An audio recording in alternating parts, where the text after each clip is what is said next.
Aku berdiri di antara para pelayat yang tak kukenal, jantungku berdegup kencang saat peti mati Pak Ahmad diturunkan ke tanah basah di pemakaman mewah tanah kusir itu. Siapa sangka undangan misterius yang tiba di kantor akuntansiku seminggu lalu akan membawaku ke sini, ke tempat di mana nama Rea Santoso, pria biasa berusia 28 tahun dari Jakarta Selatan, akan diumumkan sebagai pewaris tunggal harta miliaran rupiah milik orang asing. Udara pagi Jakarta yang lembab menempel di kulitku, bau bunga melati bercampur asap kendaraan yang lewat di jalan raya tak jauh dari situ. Aku memakai kemeja hitam sederhana yang kusut, bertolak belakang dengan jas mahal para kerabat Pak Ahmad yang berdiri di barisan depan, wajah mereka keras dan penuh curiga. Mengapa aku di sini? Aku bahkan tak pernah bertemu pria itu. Hanya satu pesan singkat di undangan, hadirlah, ini penting untuk masa depanmu. Saat imam selesai membaca doa, seorang pengacara tua berjas hitam mendekat ke mikron. Suaranya bergema di antara makam-makam marmer mengkilap. Atas nama almarhum Pak Ahmad Wijaya, saya akan membacakan wasiat terakhirnya. Kerumunan menjadi hening. Aku merasa kaki lemas, tanganku mencengkeram tas ransel murah yang kubawa dari rumah kontrakan kecil di Tebet. Pengacara membuka amplop besar, matanya menyipit membaca. Semua aset saya, hotel di Bali, rumah di Menteng, saham perusahaan, dan rekening bank, saya wariskan sepenuhnya kepada Rea Santoso. Suara protes langsung meledak. Mustahil, teriak seorang wanita paruh baya yang ternyata keponakan Pak Ahmad. Dia siapa? Anak jalanan. Mata semua orang berpaling padaku. Aku berdiri membeku, dunia berputar. Dalam kepalaku, kenangan masa lalu berkelebat, malam-malam aku menangis sendirian di kamar karena takut keluarga di Surabaya tahu aku mencintai laki-laki, tekanan ibu yang terus menjodohkanku dengan anak tetangga, dan Dimas, mantan kekasihku yang pergi karena tak sanggup menghadapi dunia yang membenci kita. Mengapa seorang miliarder yang tak kukenal memilihku? Air mata panas menggenang di pelupuk mata, tapi aku tahan. Ini bukan mimpi. Ini awal dari badai yang akan mengubah segalanya. Pengacara menyerahkan amplop pribadi padaku setelah kerumunan bubar dengan amarah. Di dalamnya surat tulisan tangan Pak Ahmad, Rea, aku tahu rahasiamu. Dan aku ingin kau hidup bebas, seperti yang tak pernah bisa kuperjuangkan. Jantungku hampir copot. Bagaimana dia tahu? Aku berjalan pulang dengan kaki goyah. Jakarta sore itu terasa lebih ramai, lebih asing. Di rumah kontrakan, aku duduk di lantai semen dingin, membaca ulang surat itu berulang kali. Pak Ahmad bukan orang asing biasa. Dia tahu tentang aku, tentang cinta terlarang yang kusembunyikan di balik senyum palsu setiap hari di kantor. Malam itu, telepon berdering. Dimas, suaranya gemetar di ujung sana. Rea, aku dengar berita. Apa ini benar? Aku tak bisa jawab. Hanya isak tangis yang keluar. Dunia yang selama ini kubangun dengan hati-hati mulai retak. Keesokan harinya, kantor pengacara di kawasan Sudirman penuh ketegangan. Aku duduk di kursi kulit empuk yang terasa asing bagi tubuhku yang biasa duduk di kursi plastik kantor kecil. Di seberang meja, keluarga Pak Ahmad, 10 orang dengan wajah marah, menatapku seperti musuh. Ini pasti tipuan, bentak kakak laki-laki almarhum, suaranya menggelegar. Pengacara, Bapak Darmawan, menjelaskan dengan tenang bahwa wasiat sudah sah, ditandatangani 2 tahun lalu di hadapan saksi.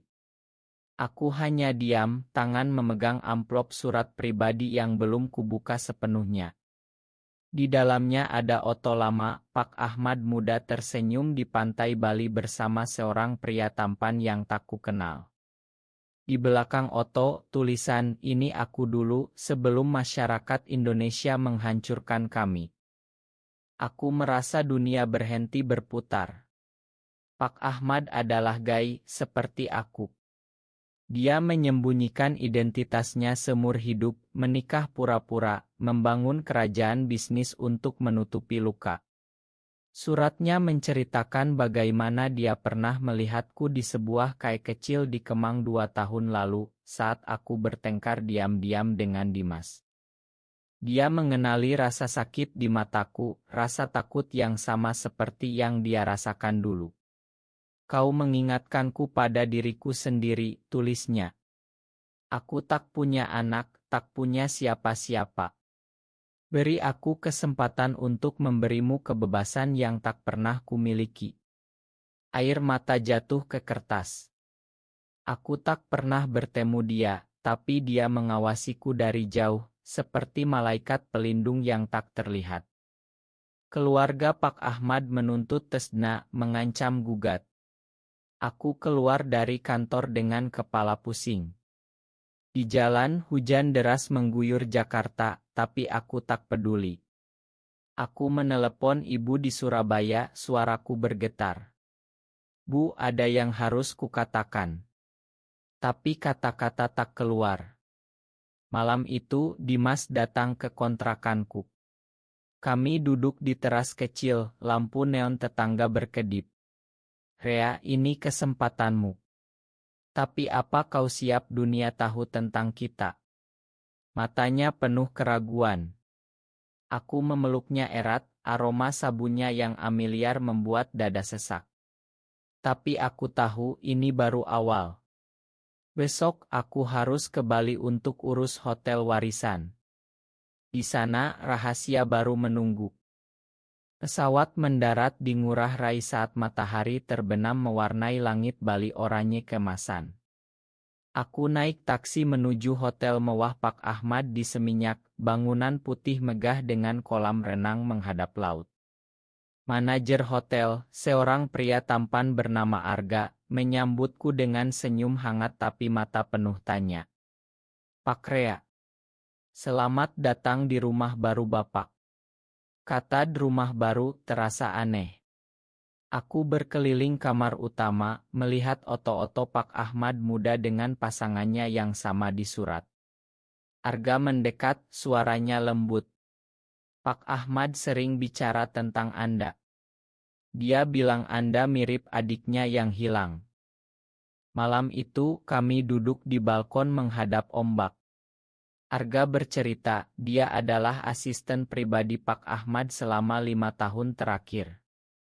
Mereka tak hanya bos karyawan, ada ikatan lebih dalam, persahabatan yang lahir dari rahasia yang sama. Dia ingin Anda bahagia, Rea. Bukan seperti dia yang mati dengan penyesalan. Kata-kata itu menusuk. Aku ceritakan tentang keluargaku, tentang ibu yang setiap minggu kirim oto gadis-gadis untuk dijodohkan, tentang Dimas yang kini ragu karena takut skandal. Arga mendengarkan tanpa menghakimi, tangannya sesekali menyentuh bahuku hangat. Malam semakin larut, angin laut membawa aroma garam. Untuk pertama kali aku merasa tak sendirian. Tapi pagi harinya, telepon dari kakakku di Surabaya datang. Rea, pulang sekarang. Keluarga Pak Ahmad bilang kau penipu. Dan ada rumor tentang kau dengan laki-laki. Suaraku hilang. Drama baru saja dimulai. Pulang ke Surabaya terasa seperti masuk neraka. Rumah orang tua di kampung kecil pinggir kota penuh kerumunan tetangga yang berbisik. Ibu menangis di ruang tamu, ayah duduk diam dengan wajah merah padam. Kau warisi harta dari pria aneh, dan sekarang orang bilang kau suka laki-laki. Kata itu keluar seperti tamparan. Aku berdiri di tengah ruangan, tangan gemetar. Kakak perempuanku yang dulu paling dekat denganku kini menatap dingin. Kau malu-maluin keluarga, Rea. Pulanglah ke Jakarta, jangan bawa nama baik kami. Malam itu aku duduk di kamar kecil masa kecil, dikelilingi poster bola yang dulu kugantung untuk menutupi perasaanku. Dimas menelepon, suaranya dingin. Rea, aku tak bisa. Keluargaku tahu. Mereka ancam putus hubungan kalau aku tetap denganmu. Air mata mengalir tanpa suara. Aku merasa dunia runtuh. Tapi di tengah kesedihan, aku ingat surat Pak Ahmad, jangan takut jadi dirimu sendiri. Keesokan paginya, aku pergi ke makam kakek, tempat aku dulu curhat diam-diam. Di sana, aku bertemu Arga yang tiba-tiba datang dari Bali. Aku tahu kau butuh teman, katanya. Kami berjalan di pinggir sungai, matahari pagi menyinari wajahnya. Untuk pertama kali aku merasa ada harapan. Tapi saat pulang, kakakku sudah menelepon media lokal. Berita pewaris muda dari orang asing mulai beredar dengan rumor liar. Konflik semakin dalam. Kembali ke Jakarta, aku menghabiskan hari-hari di kantor pengacara menghadapi gugatan keluarga Pak Ahmad. Mereka menyewa detektif menggali masa laluku. Oto lama aku dan Dimas dikai bocor ke media sosial. Anak muda ini gai, judul berita online. Ibu menelepon histeris, ayah tak mau bicara. Aku merasa seperti binatang di kebun binatang. Tapi Arga datang setiap hari, membawa makanan dan cerita tentang Pak Ahmad. Dia pernah mencintai seorang pria bernama Budi. Masyarakat memisahkan mereka. Budi mati karena depresi. Pak Ahmad tak pernah makan dirinya sendiri. Kami pergi ke rumah lama Pak Ahmad di Menteng, membuka kotak-kotak surat lama. Di sana aku menemukan diari, halaman demi halaman tentang cinta terlarang di Indonesia tahun 80-an, tentang takut, tentang pengorbanan. Aku menangis membacanya. Arga memelukku dari belakang, pelukan hangat tanpa kata. Kau tak sendiri lagi, Rea. Malam itu kami duduk di teras rumah besar itu, bintang-bintang Jakarta samar di balik polusi. Aku ceritakan mimpi-mimpiku tentang ingin hidup jujur.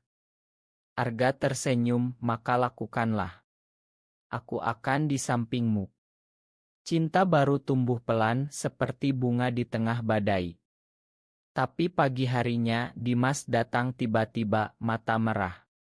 Rea, aku minta ma. Aku ingin kembali. Pilihan sulit menghantamku.